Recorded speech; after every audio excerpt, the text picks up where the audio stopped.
There's something about lost media that's so incredibly unsettling. The idea of a piece of recorded history being effectively lost to time, cementing even the most mundane footage, TV shows, and even video games into the realm of mystery. It seems that each and every day, new relics of decades past are being remembered, spreading like wildfire to all the others who also vaguely remember it too. A year ago, I brought you through 5 of the darkest pieces of lost media that I could find. However, it was but a drop in the ocean of what's actually out there. There are hundreds, thousands of disturbing pieces of forgotten media, all with their own stories, their own significance, and their own intricate details that cement them as some of the darkest in existence. Tonight, you and I are diving back in. This is The Darkest Lost.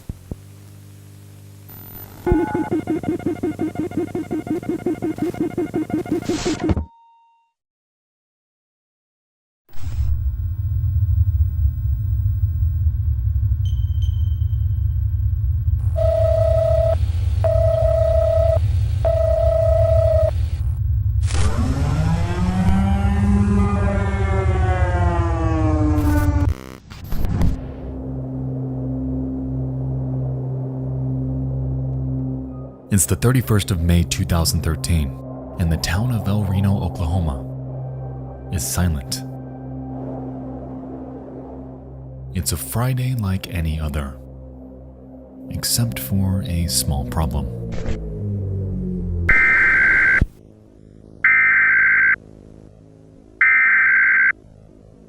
National Weather Service in Norman has issued a tornado warning for southwestern Oklahoma County in central Oklahoma, southeastern Canadian County in central Oklahoma until 7 p.m. Central Daylight Time. At 6:23 p.m. Central Daylight Time, National Weather Service. As the early evening approaches, alerts ring in about a potential multiple vortex tornado that may touch down in the area. It's something meteorologists haven't seen before. It's unprecedented. It's different.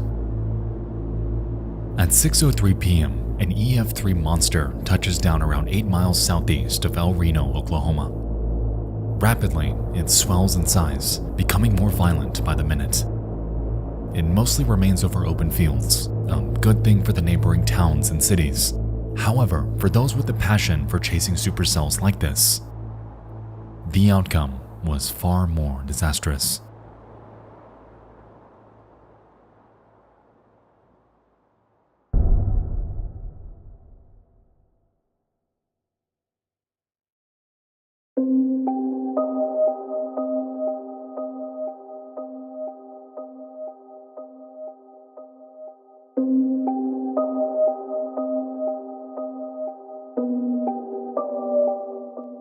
In the mid-2000s, a team of storm chasers going by the alias Twist X was formed under the Discovery Channel, headed by a man named Tim Samaras. It involved a group of 10 scientists with the goal of chasing and documenting the dynamics of various superstorms, utilizing numerous vehicles outfitted with weather probes.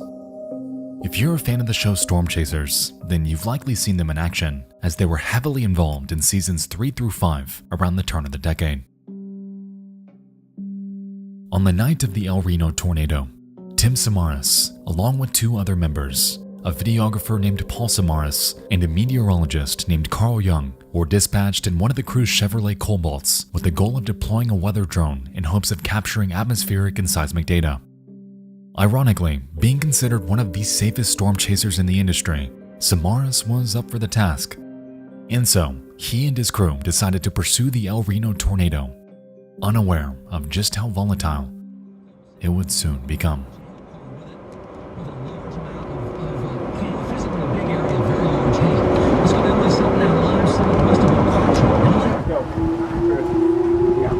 Wow, can you see that on the camera? Yeah. Coming back. That's crazy. Come on. Everybody, you want to go after you guys?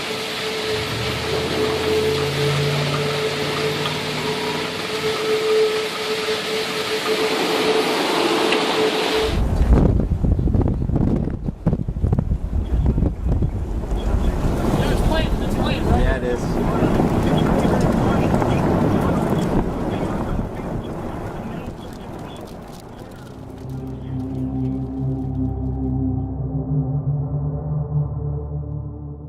As the minutes pass, the vortex rapidly changes direction.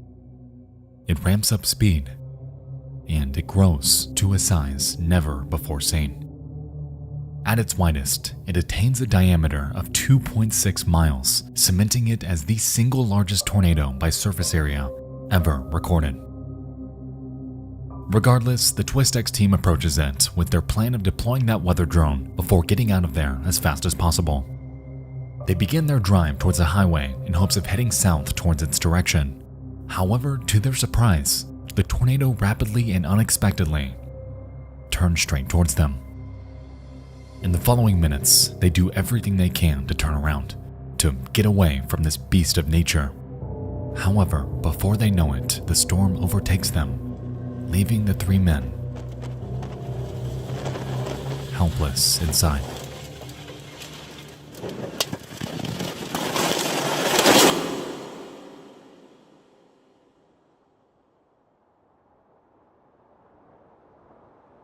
As the car is picked up, Carl and Paul are ejected from the vehicle, while Tim remains trapped inside.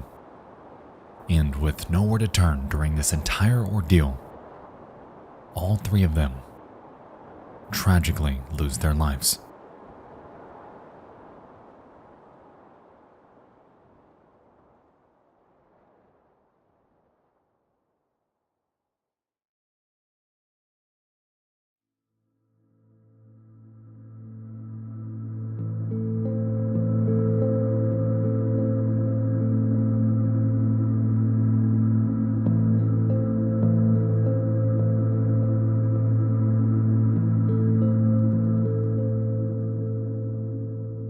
Later, and half a mile away, the bodies of Paul and Carl are found, and not far from them, their vehicle with Tim still inside. After a search, authorities find their belongings spread throughout a nearby creek bed, one of which being a camera belonging to Carl. Remarkably, it was still in working condition, and recorded onto it were the final moments of everyone in that vehicle. To this day, only a very select handful of people have been given access to this video, one of which being the crew's close friend named Gabe Garfield. Since the incident, he's gone on record to state that while viewing it, he could hear Carl describe how, quote, eerily calm the air became around them in the moments prior to their death. Immediately after, Tim Samaras retorts, "Actually, I think we're in a bad spot." Before his final words, "We're going to die," echo over and over through their radio. As far as it's known, this footage has never been released publicly, nor are there any plans to. Interestingly though, on YouTube, we're able to find a second-hand view of the TwistX team in the moments before the incident. However, as the worst of the storm approaches, they rapidly disappear in the distance as the El Reno tornado engulfs them.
this day, this snippet is the last remaining public footage of their team, and carries a haunting legacy of just how dangerous the profession of storm chasing can really be.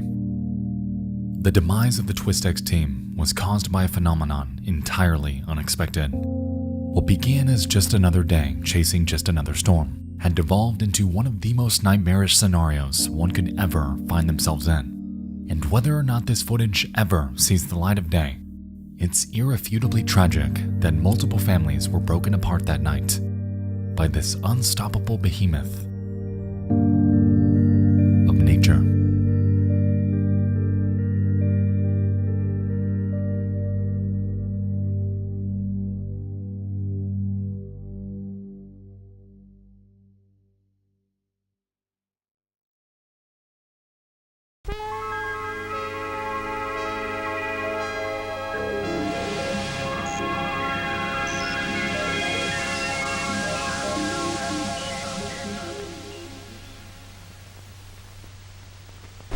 Hello everyone, quick thing.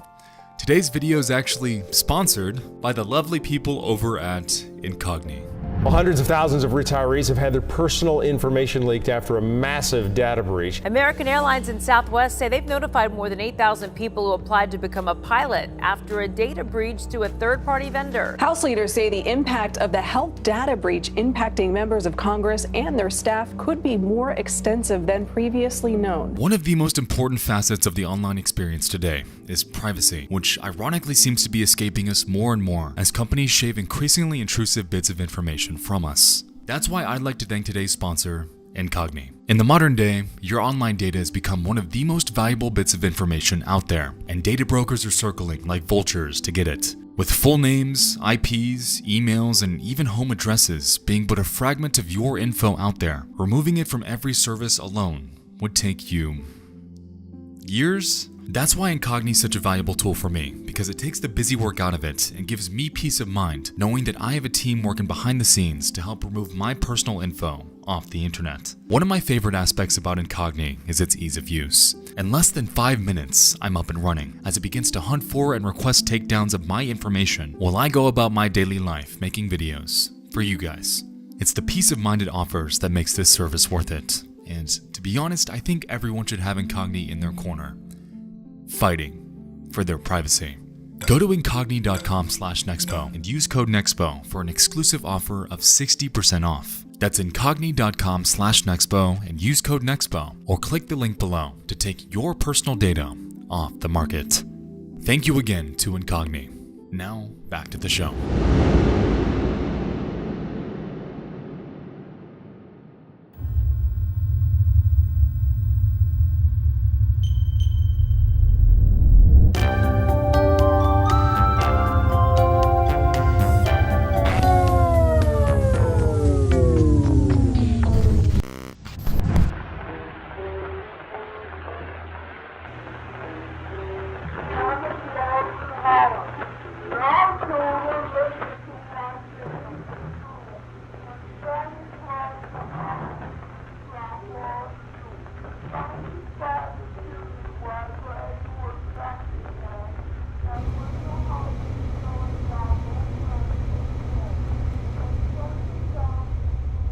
On the evening of March 9th, 2001, in the small village of Rottenburg, Germany, a man lies deceased in a bathtub.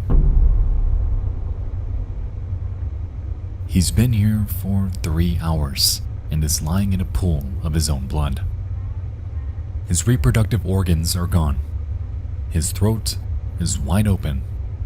And needless to say, this scene is absolutely revolting.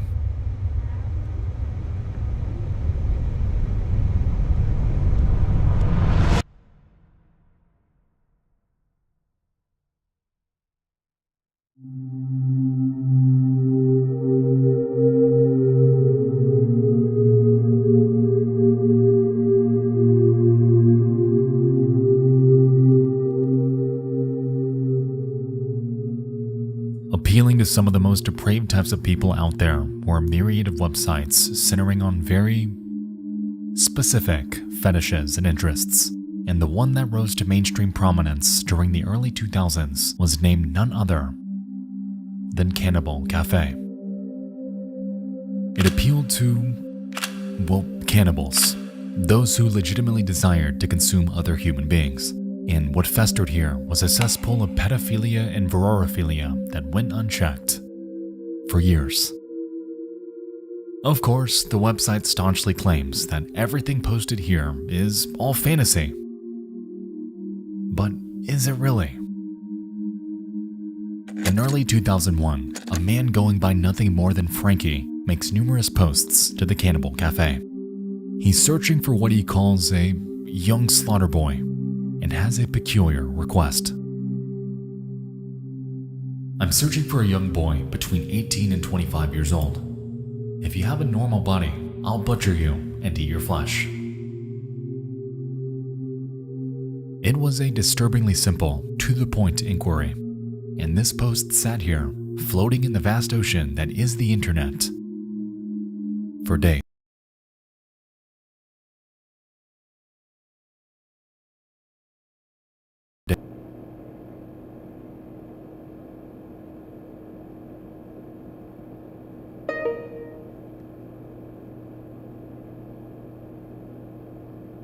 As Frankie's post garnered slivers of attention, willing volunteers trickled in. When it really came down to it, though, all of them ended up backing out. But there was one that didn't. A computer engineer named Bernd Brandis expresses to Frankie that he has a very specific fetish. It isn't for consuming others, but for the exact opposite. He wants to be consumed, and he wants Frankie to be the one to do it to him. Over the next few days, the two exchange contact information by email, and it's here where Brandis learns that the name Frankie is nothing but an alias. This man's real name is Armin Meiwes, and he's ready to meet as soon as possible.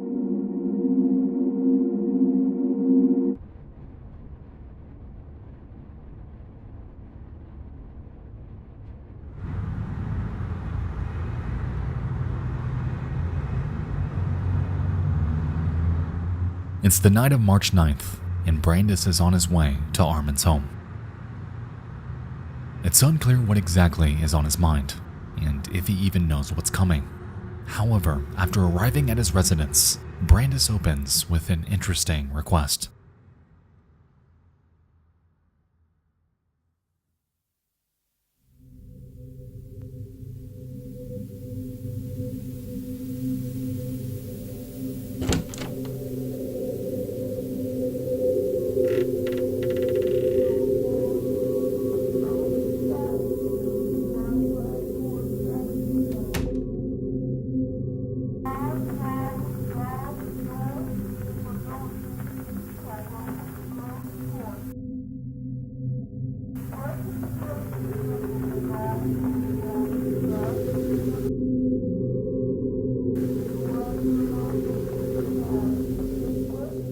He wants to have his reproductive appendage bit off and eaten, and so, complying, Meiwes gives his wish a try, however is unsuccessful due to its chewiness. Resultingly, he cuts it off and throws it in a frying pan with various marinades and seasonings. However, after all of his effort, ends up burning it to the point where it's entirely inedible.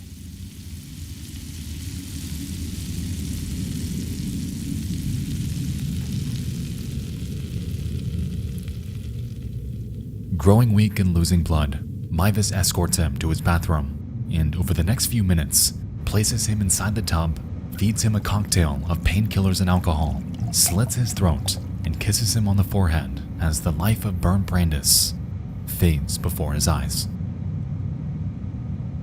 3 hours Brandis sits here as Meiwes reads a Star Trek novel to pass the time. And bafflingly, during this entire fiasco, not a single thing was done without anyone's consent.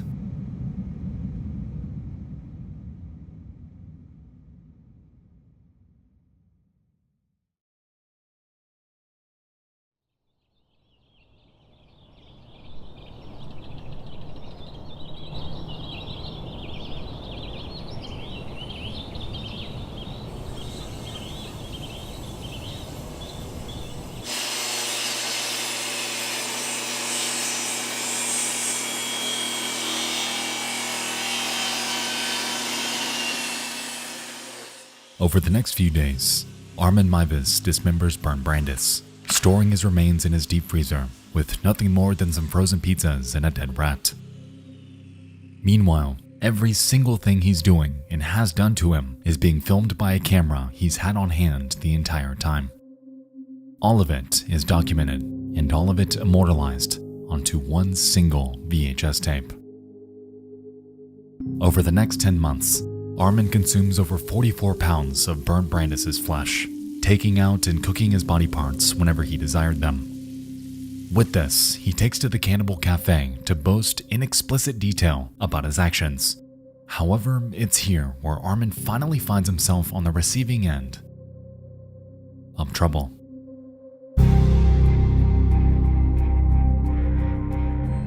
By December of 2002, another member of the Cannibal Cafe reports numerous, explicitly detailed posts by Frankie to authorities, prompting a raid of his home. There, police discover numerous body parts in a single 4-hour videotape depicting the murder and dismemberment of Bernd Brandes. Because of their discovery, Armin Meiwes was immediately apprehended. However, his charges were some that authorities had no specific laws on prosecuting.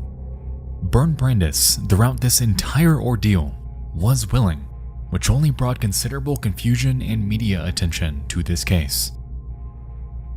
Nevertheless, Armin Meiwes ended up with a conviction of murder and claimed that he'd done it out of sexual gratification.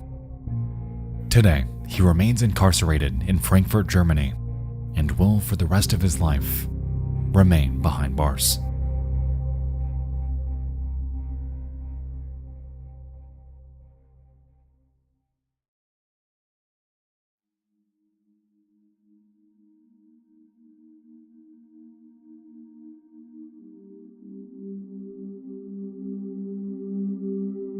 The tape that Armin filmed during his night with Bernd Brandes has never seen the light of day outside the courtroom during his trial. Considered to be too gruesome to show to the general public, the world is left to speculate on its contents, filling in the blanks from the official story given during his testimony.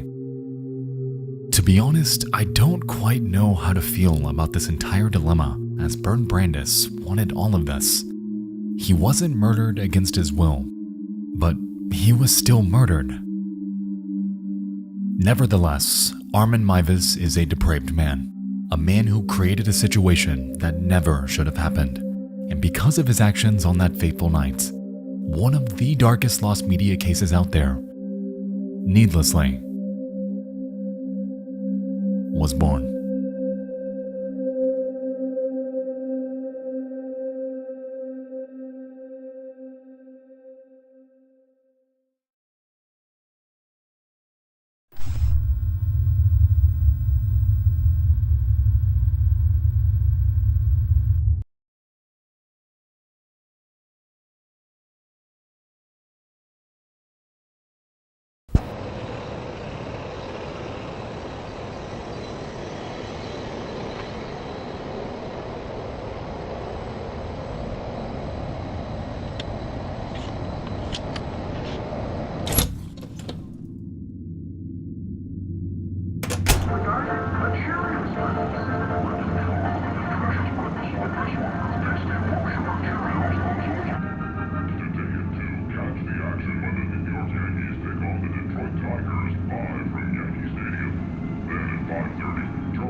It's late at night, and 18-year-old Kathleen Allen and her boyfriend Michael Carroll are spending time in a motel room in which they're living.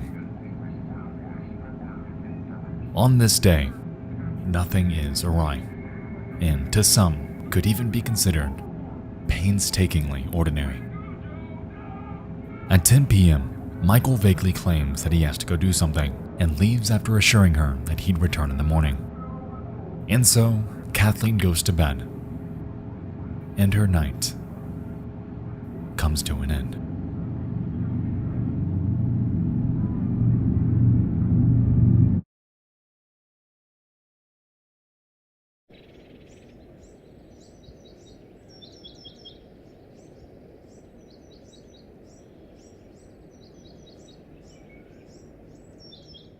It's morning, and Michael Carroll is nowhere to be found. Regardless, Kathleen doesn't think too much of it and goes about her life and work as usual.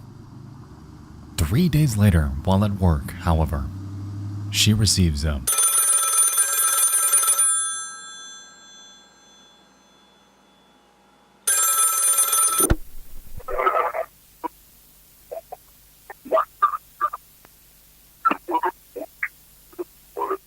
It's a man, and he knows where Michael's located. He claims that he was involved in a shooting and wouldn't be coming home. Shocked, Kathleen informs her boss that she needs to leave, and given the circumstances, she's given permission to do so. A few moments later, she's seen running out into the parking lot, where a bearded man approaches her. The two reportedly engage in conversation before she ends up jumping in his car. Soon after, the man joins her in the vehicle, and it speeds off, never to be seen again.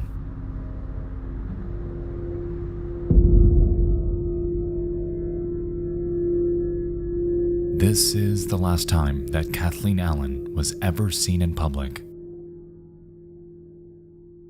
alive.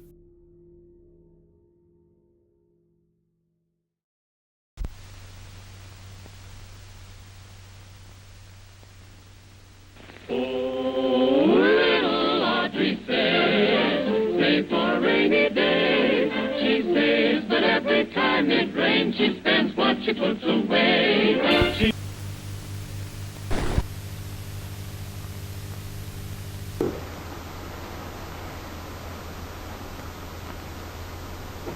People along this, cooperate with this. We'll be as nice as we can to you within the limits of keeping you busy. If you don't go along with this, we'll probably take you into bed, tie you down, shoot you in the head.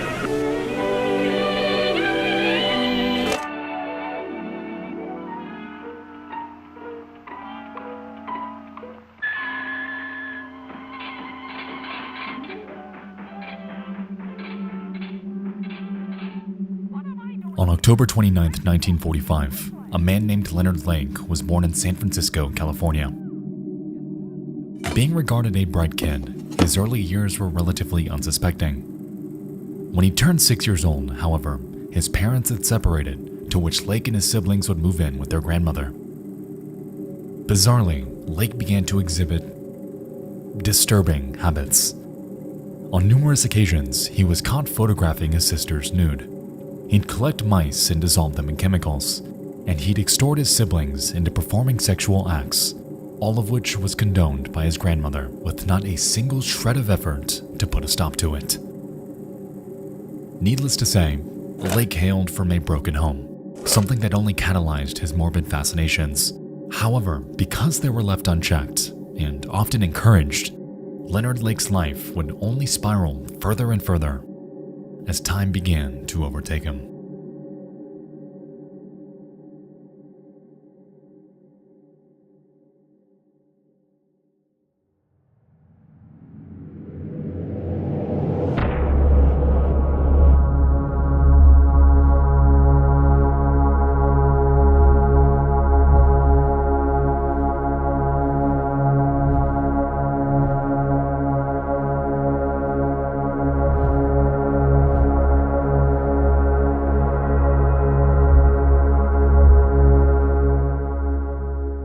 By the turn of the 80s and throughout adulthood, Leonard Lake became heavily invested in survivalism, a movement focused on preparing for severe emergencies.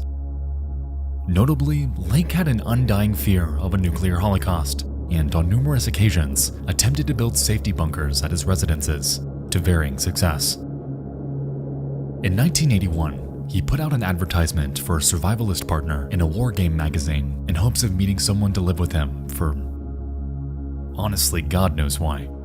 The reason this is important is because this single page, this one advertisement, had led Lake to meet one of the most vile people in existence, exacerbating Lake's pre-existing morbid fantasies and leading to his status as one of the most disgusting and disturbing monsters ever to exist.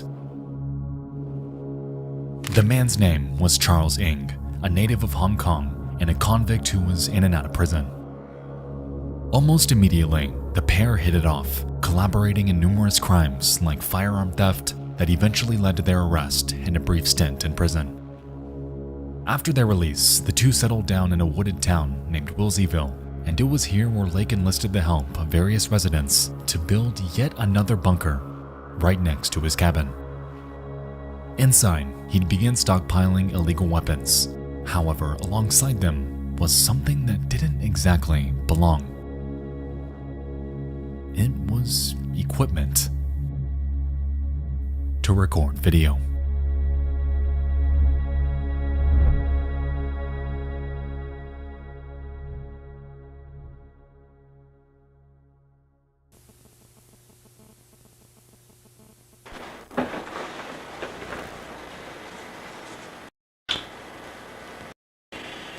Good evening. It's a Sunday in October, 22nd, 23rd, something like that. Very close to my 38th birthday. And I'm starting this tape without script or without any real organization of what I want to say. This tape, what you're hearing now, is going to be the lead-in of the various phases of construction of a building, which hopefully will be the first of a series of underground buildings. The main emphasis of the building, the whole justification for its expense and its effort, will be a hidden portion of it, a secret room, if we can call it that, that will house a cell. A jail cell, if you will. And the purpose of that cell, and the main purpose, hence, of the building, will be the imprisonment of a young lady who probably at this moment is unknown to me. What I want is an off-the-shelf sex partner. I want to be able to use a woman whenever and however I want. And when I'm tired or satiated or bored or not interested, I simply want to put her away, lock her up in a little room, get her out of my sight, out of my life. The advantages of such a situation are, of course, obvious and even beyond sexual. Such a woman, totally enslaved, would be useful for the mundane chores that I have to do, but I'm not particularly interested in doing. Clean house, washing dishes, etc. Slave, there's no way around it. Primarily a sexual slave, but nonetheless a physical slave as well. It's hard copy for Monday, February 15th. Hi, I'm Kyle Kraska. It's being called the creepiest crime scene in America, a remote cabin where cops say some of the most gruesome serial killings in California history took place. Well, now Ed Miller's giving you an exclusive and very disturbing look inside this house of horrors. First, they were kidnapped, then robbed, raped, and killed. 12 innocent victims, 3 women, 7 men, 2 babies. Police said they were all killed by former Marine Charles. The real reason for his bunker wasn't solely for survivalism. That was merely a piece of it. You see, Lake and Ing had this morbid obsession with capturing. Lake claimed that he needed them to serve him after the impending nuclear holocaust, and frequently went on record to demean the existence of women entirely. And so, for years, Lake and Ing would capture, torture, inside this bunker, all the while documenting it on his myriad of VHS cameras installed inside each room. The woman we saw at the beginning of this segment wasn't just someone random, because it was Kathleen Allen. The woman who left her job because of the news of her boyfriend's death. The woman who entered the car of a stranger and was never seen again. The woman who fell right into the grasp of Leonard Lake. While the pair's main target were women, they wouldn't hold back on abducting their relatives. Often, the pair would coerce men into coming out to their bunker in hopes of work, before they'd rob them, strangle them, and steal their identities. Thereafter, they'd manipulate their families into coming to their property, much like they did with Kathleen, to which they'd lock them up in Lake's dungeon and leave them with an ultimatum. They can either serve Lake and Ing unapologetically, obeying their every command without hesitance, or they could be killed. No matter which option they chose, though, the outcome was all the same. Their lives would be brutally torn from them, with not a single soul around to help.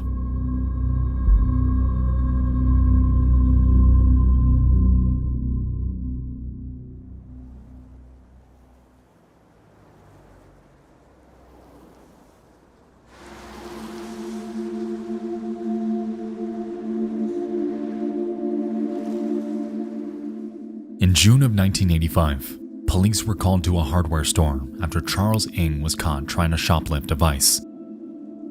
After catching wind of the situation, Lake rushed there himself in hopes of paying for it. However, when police asked for an ID, he handed over one that looked nothing like him.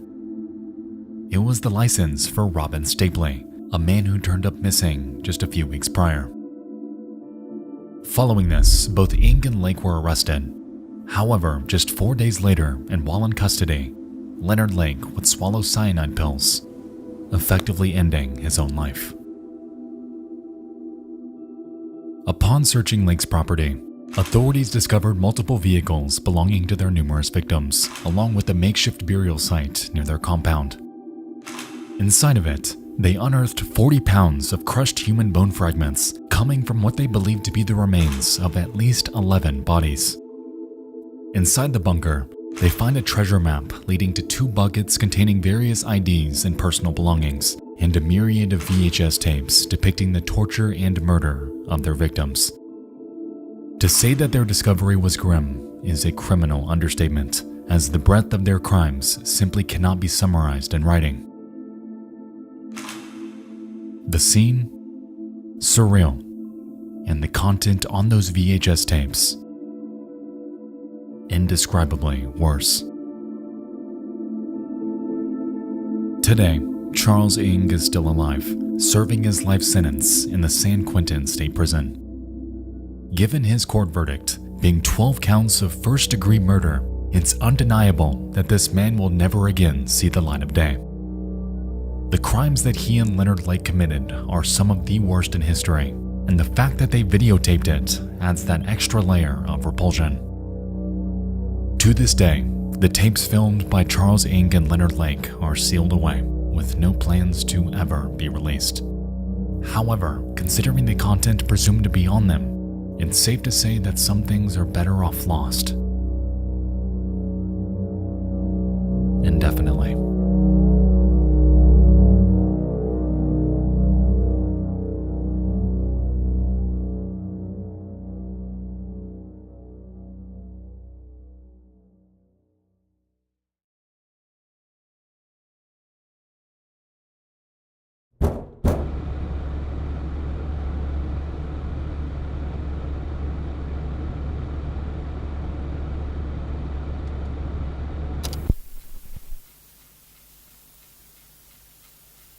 Around 1995, I was about 15. I used to stay up late in my room listening to the radio on a boombox with an integrated tape recorder. One night I came across this. I don't think this was the beginning of the broadcast, but I caught a lot of it. Right at the end, an announcer says that the station I was tuned to was WKCR 89.9, New York. There were a bunch of names and dates in there. I've never run into anything else like this.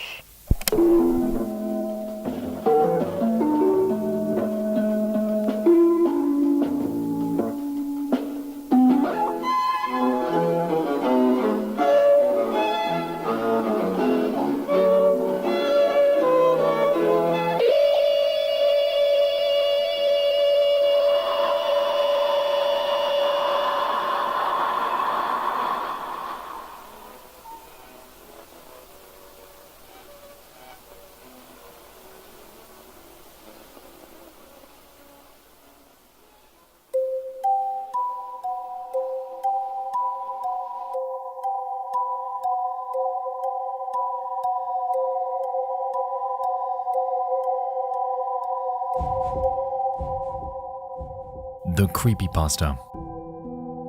A relic of a bygone era in internet history. The induction for many of us to online horror. Suicide Mouse, Been Drowned, Slenderman, and Sad Satan are among some of the most notorious online horror stories in existence. However, to this day, one refuses to die.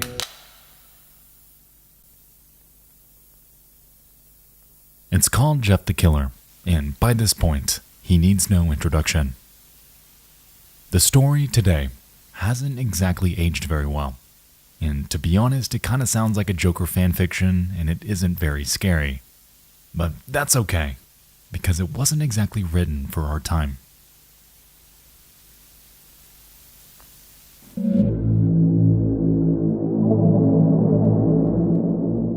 Now, Jeff the Killer is certainly a tale that's past its time, yet it stands as somewhat of a cornerstone of online history. Contrary to all the effort put into the story, however, it's safe to say that the uncanniness of the image accompanying it was the major catalyst for its popularity online. All across the early 2010s, the image was shared like wildfire, though what most were unaware of was that it had coincidentally found itself caught in a web of both controversy and enduring mystery. And it was all based around one simple question.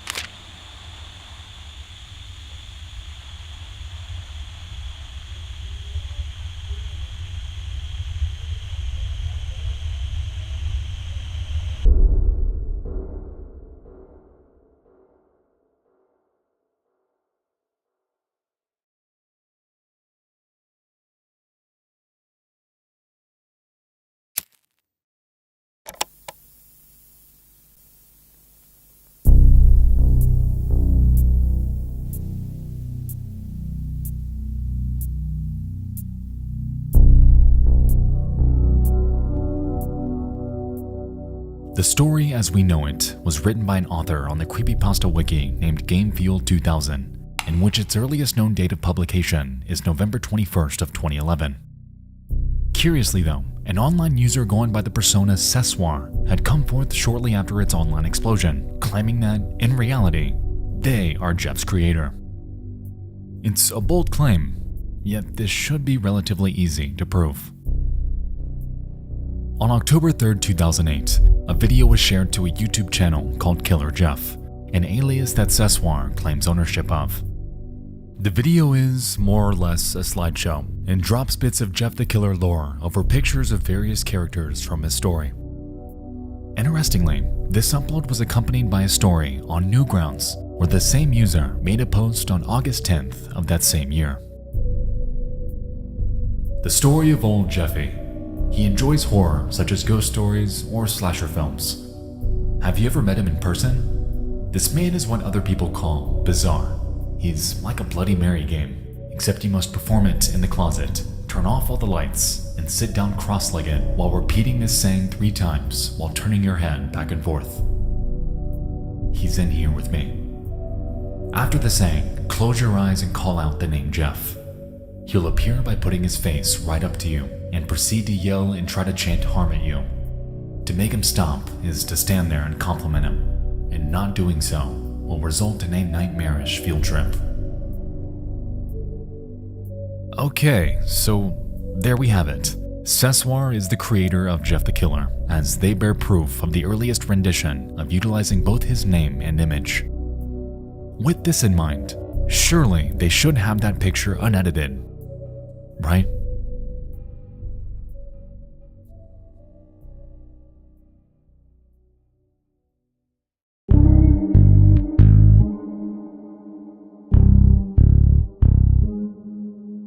In December of 2015, fellow creator Scare Theater got in contact with Sessoir.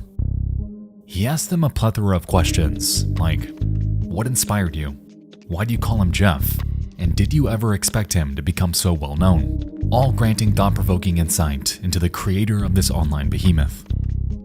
Interestingly though, in one of them, Scare Theater presses Seswar about the origins of the Jeff image, to which they respond, stating, "The picture was made using a white latex mask and some big plastic eyes, with red rubber substance that simulated blinking. There was also a black ring around the eyes that were on, covering the exposed red eyelid.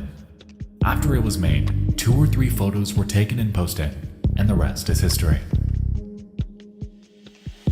Well, just like that, mystery solved.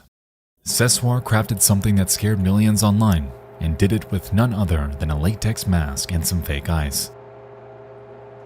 So good on them.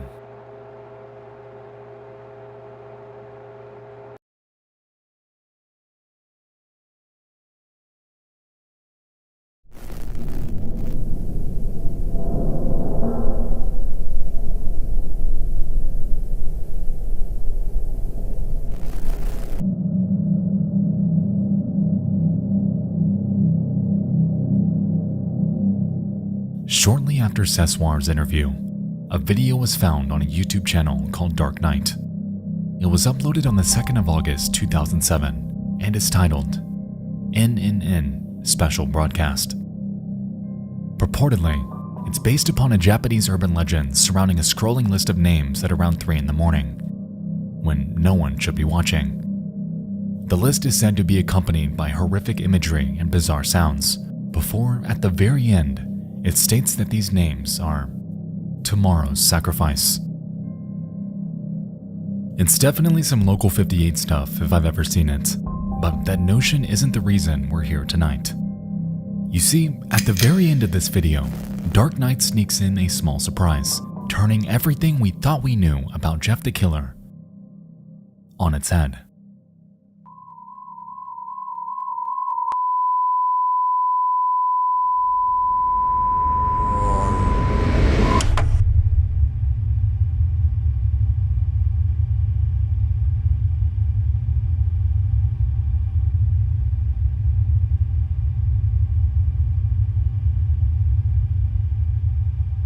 It was here when it was realized that Seswar was a fraud.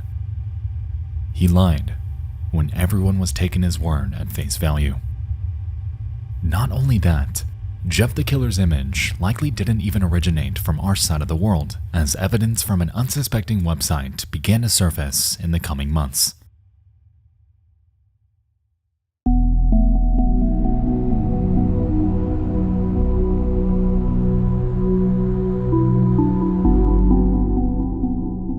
Where did this image come from, and what did the original version even look like?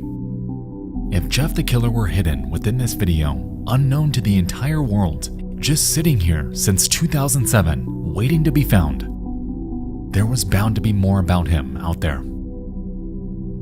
By 2018, investigators made their way to a now defunct Japanese message board named pia.cc. It's your run-of-the-mill website containing blog posts and online discussion. However, way back in 2005, hidden away inside an otherwise innocuous and highly obscure post, again, was him. This photo was uploaded on the 15th of November by a user named Omega Bolt.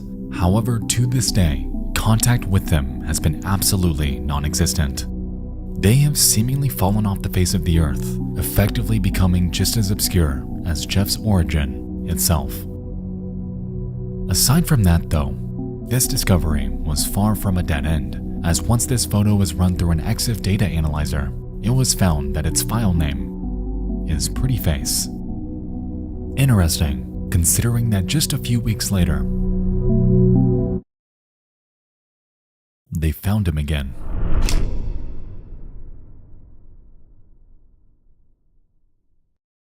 For the very first time, an alternate, less modified version of Jeff the Killer was uncovered, named White Powder 2. It was uploaded by a user named Mr. Mulholland, and in their version, were able to make up minute details that were otherwise shrouded by Photoshop. The mouth is no longer distorted. The facial accents, gone, and the previously foreboding eyes are replaced by an alternative, Contrary to Omega Volt, though, Mr. Mulholland was actually tracked down and contacted via Twitter. There, they claimed that they saw the image before it was edited and believed that it, to their memory, came from an online video of an Asian woman inside her home. Purportedly, her face was extremely pale, and lightly edited screen caps of her were passed around Japanese message boards as surprise images in the mid-2000s. They further state that they don't have the original image, believes that it no longer exists on the internet, and speculates that it may come from a TV show named Honto ni Atta Noroi no Video. Since this revelation, every episode made from 1999 to 2005 have been thoroughly searched, yet a match has never been found.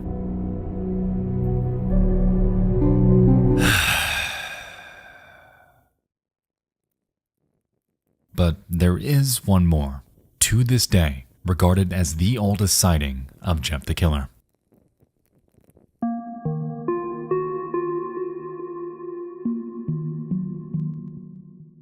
On the homepage of a website named fileman.n1e.jp, resting innocuously among images of puppies and waifus, was version 1, captured on July 24th of 2005. The only clues that accompany this are the caption, "Fear of a Summer Night," and once clicked, a descriptor claims this photo is, quote, a celebrity before plastic surgery. Aside from this, no further context is given. To be honest, we could do this all day, because since the hunt began, there have been hundreds of sightings of Jeff the Killer online, all predating Sessoir's original story. Over the years, there have been quite a handful of original image contenders that have gained considerable traction, most notably with the widespread hoax involving a woman who doesn't even exist. It's safe to say that this surge has had its fair share of controversy, yet that hasn't slowed the decade-long resilience of those trying to investigate this. This is one of the longest-running internet mysteries of all time, and if I'm being honest, it may never find a resolution. Other versions of Jeff are discovered, yet they bear more edits than version 1. Rumors circulate about it being a photo in a set of 3, yet no proof has ever surfaced. And almost daily, those with too much free time are creating their own version of the original image and are touting it as the real thing. Sometimes the existence of an enduring mystery brings life-enduring fascination. There's something hauntingly captivating about topics that seem unsolvable, especially in the modern day. In a perfect world, the existence of the internet should mark the death of all things mysterious, as at a moment's notice, every action taking place on this earth theoretically should have some sort of readily accessible answer. I'm glad that's not the case though, as Jeff the Killer has given the modern internet just that small hint of mystifying intrigue. And it's based around a question so simple. It's quite literally the product of someone who knows someone who knows someone who took this photo, yet they, to this day, have never come forward. Maybe it's a language barrier. Perhaps they've passed away. Maybe they live under a rock and have absolutely no idea that the simple picture they took on a random day pre-2005 is now subject to one of the largest internet hunts in recent history. Regardless of where this person is, Jeff the Killer in some capacity has stood the test of time, and whether his identity is ever actually found, he will forever remain embedded within online conversation, always regarded an enigmatic paradox, effectively immortalized as one of the most recognizable yet completely unknown internet urban legends ever to exist.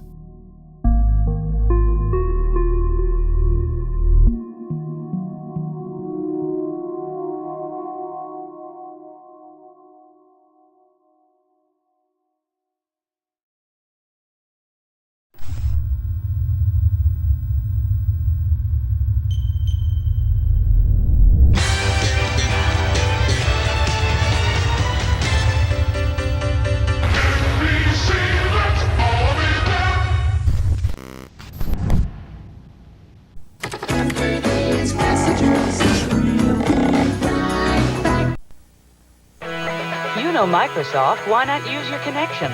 The people who made your PC fast and reliable with Windows now do the same for your internet connections. Alright, we did this last time, and we're gonna do it again here. Before we begin this next segment, I'd like to state that this next entry may be nothing at all. I could be reading way too much into it, but the following topic is something that's personally haunted me for years, even though it's relatively simple conceptually. With that being said, this section does involve heavily disturbing imagery, so if that type of thing bothers you, viewer discretion is strongly advised. Let us begin. The Internet.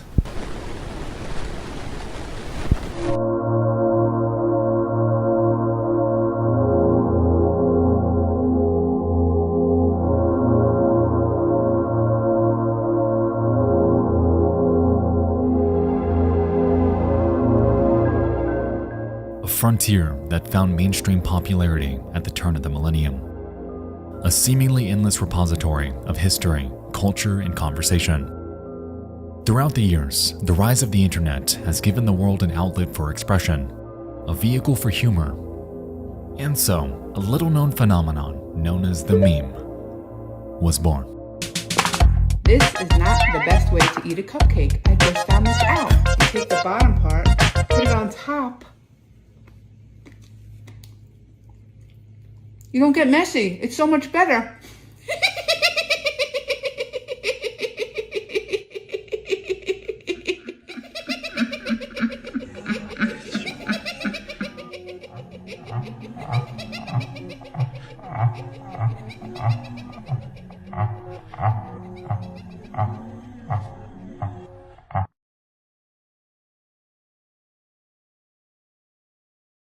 I'm not going to dive into their cultural significance, as I'm pretty sure you're all aware of what they are.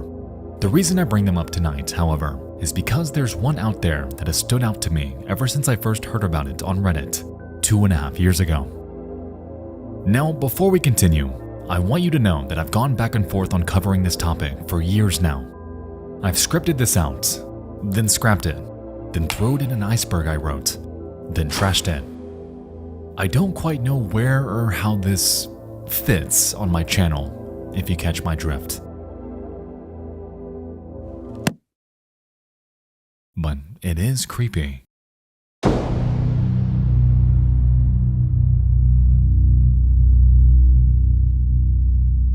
October 26th of 2020. I believe this popular meme is an image from a snuff film. Hopefully you guys can prove me wrong. Hello there. Please let me know if this isn't the right place to post this.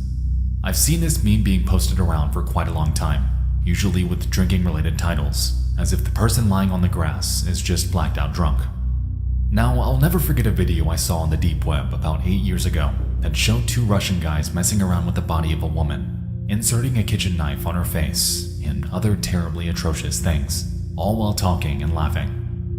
Whenever I see this meme, I think of this video, and after taking a good look at the picture, I believe it can actually be a frame from it. The video takes place in a very similar setting, the concrete well and the grass surrounding it. However, it could very well be that I'm misremembering it. The questions I'm left with are, does anybody know about the origin of this photo?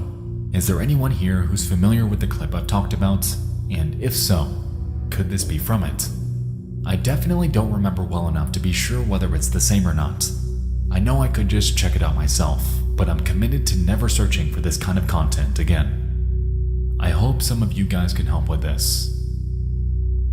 Thank you.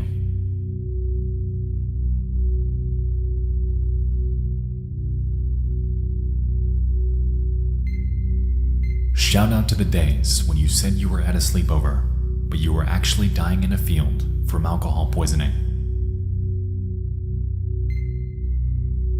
This is the image.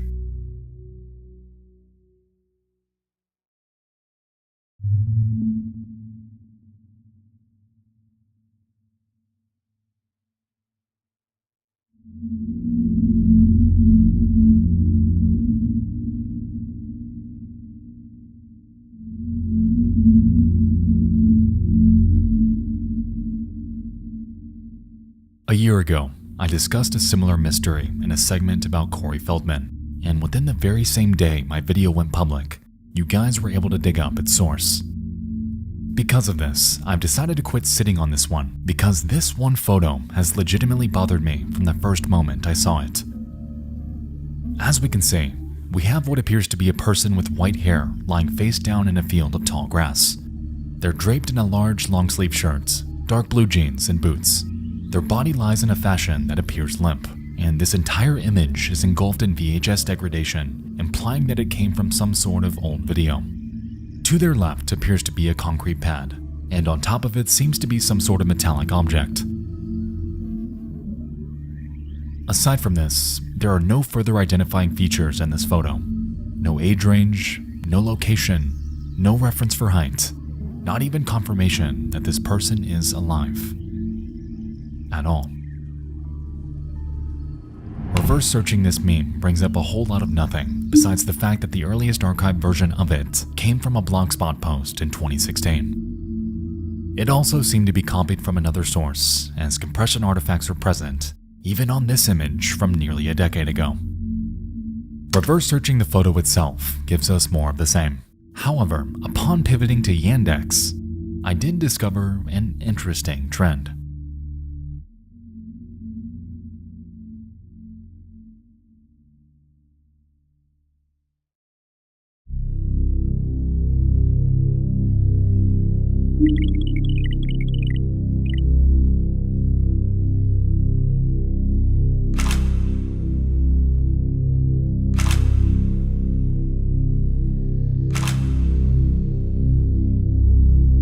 Curiously, there's a myriad of images of people lying in a field, appearing limp, much like the photo we're investigating, though they're all labeled with captions that appear mostly innocent.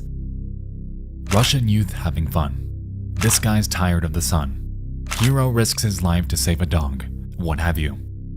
But where things really get funky is when we look at this one, in which we can see a body lying in a very similar manner as ours.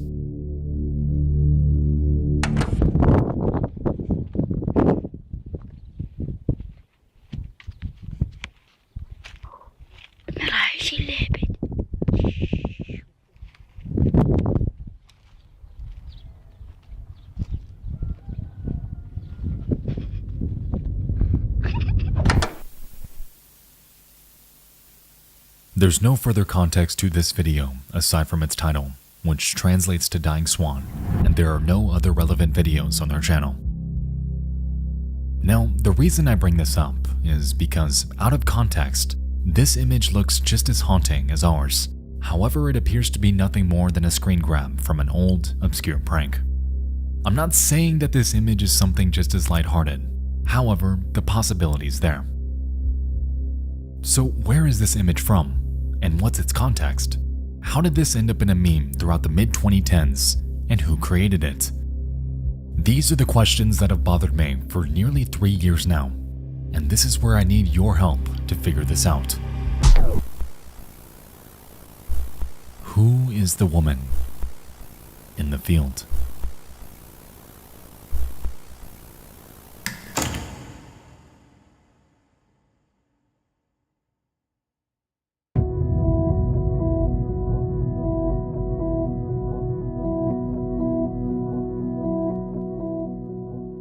Tonight, you and I dove into 5 more of the darkest pieces of lost media I could find.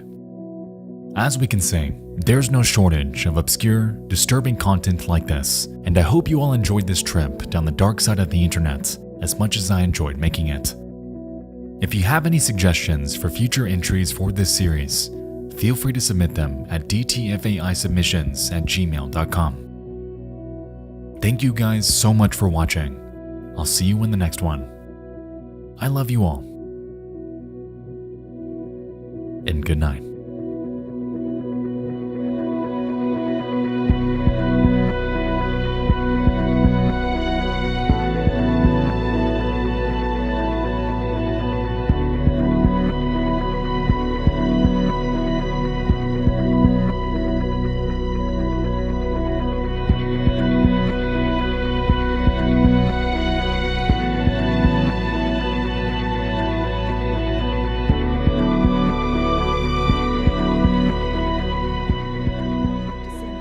2002, police in Rothenburg, Germany, acting on a tip-off, raided this isolated farmhouse. In the kitchen, they found a freezer with a false bottom, concealing what Mivus claimed were packets of wild pig.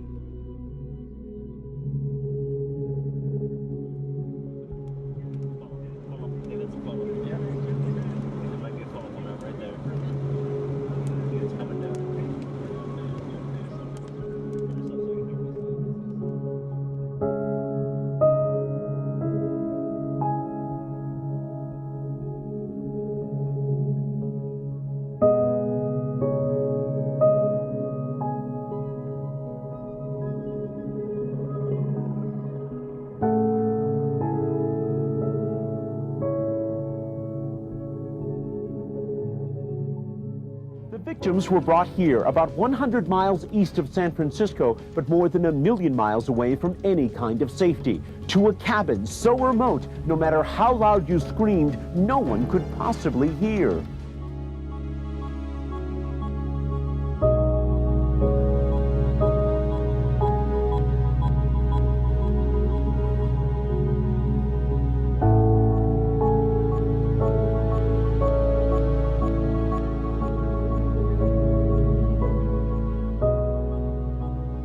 Say Leonard Lake and Charles Ng are the men responsible for the kidnapping, torture, and murder of 12 victims that horrified the nation in 1984 and 85.